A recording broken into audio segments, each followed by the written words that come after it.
Hey guys, thanks for stopping by. My name is Jordan and today we're going to be talking about moving. So, a little backstory. I decided that I was going to attend Rutgers University for my master's in public health this coming fall. This means that I have to move from my small town in Maryland to New Jersey. It's not that big of a move, but it's still a move. So I had to find out what was going to work for me and how I was going to make it happen. So the first website that I used was placesforstudents.com. This was recommended to me by my school. They said that this was a place where you could find roommates and find potential listings for houses that were just looking for like 1 to 2 roommates. So they were already established, they just needed that last person. So that's what I did, is I built a profile on placesforstudents.com under my school name, Rutgers University. And then from there, I reached out to different people seeing if A, they needed someone to fill in this last space, or if they were looking for a roommate. A lot of the times you can go into the website itself and see whether they're looking, like what they're looking for basically. Are they looking for a female or a male? What age range are they looking for? Are they looking for someone who's super outgoing, or are they looking for someone who's kind of more quiet and keeps to themselves? So when you're building your profile, you're able to answer all those questions, and then you can make a listing. This is where you've put out what you're looking for and kind of the time frame you're looking to move and everything like that. It's where all the information goes.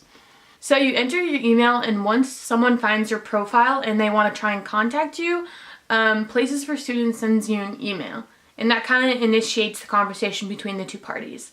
Now this is really good because it means that you're not going to have to, always check in on the website. It will go to your email, and then once you see that it's in your email, you can go to the website and answer them back. You can also email them from the actual email, and then you can keep in conversation thread. Both work. But I like going to check in on the website because then it also gives me an opportunity to look and see if there's anything new that has popped up. Now the second thing I use, and this is going more towards looking for actual apartments, there's 3 apps that I like to use. The first one is more of a website, but it's one of my favorites. It's called HotPads, so it's hotpads.com. You're able to fill in the community that you want to live in, and then it shows you all the available renting or selling options in that area. So this is really nice because you're able to sort through closest to, the location that you picked, lowest, highest priced, and recommended or something like that. I always go for the lowest price because why would you want to pay a lot of money? So yeah, that's how I found a lot of the places that I'm actually going to go look at, and don't worry, I'm taking you guys with me. So yeah, that's a great one to look after, and it links up directly with the company that's selling it, or the landlord, or whoever it is, and you're able to contact them and say, hey, I'd really like to come look at this place. These are the dates I'm available. Can we work something out?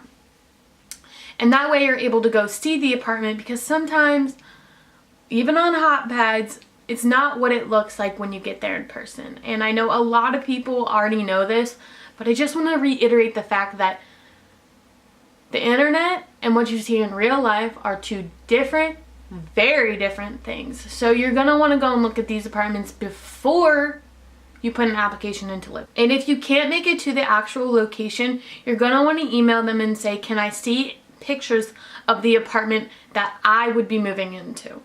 Not of the model. Make sure you phrase it that way so that when they go to email you back, they don't send you pictures of the brand new spanking new model, and they send you pictures of what really it's gonna look like. The next app that I like using is Apartment Finder. Now you can get this on the App Store. I'm pretty sure on Apple and Android, so don't freak out. And this works the same way as HotPads. So I'll actually get my phone so I can bring it up for you guys. And I'm gonna put it on the screen, I guess. So you'd scroll over and then you would click on Apartment Finder. So it's an orange app and it has AF in white letters. So you would open it up, and then there is a search bar, and you can type in the city neighborhood or a zip code of where you're trying to move. For example, I want to move to Rutgers, New Brunswick, and I'm going to a specific campus. I'm going to blur all this out so you actually can't see it, because then you guys would actually like know where I'm going to live. Okay. Actually, let's just do a random place. Let's do Orlando, Florida. Everyone likes Orlando, Florida. Okay. Now, in Orlando, Florida, it's going to come up with a bunch of different options. So you can go down to the bottom corner, and it's in the bottom left-hand corner, and you can hit list. And this is going to list how many apartments are for rent in the area. And then you can hit sort by. And this just says featured, lowest, highest, video, 3D tour, stuff like that. So I'm just going to hit lowest.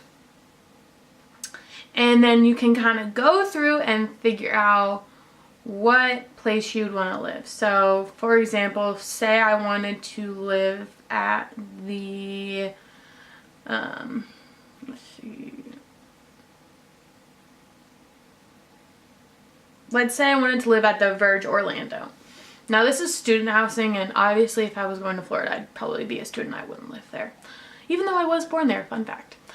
So from here you would pick the amount of beds you want. So say I want a 2-bedroom, and let's see, this is going for $849, which is, might I say, very good. So to look at the actual apartment, you would click on the hyperlink for 2-bedroom, 2-bedroom, 2-bathroom.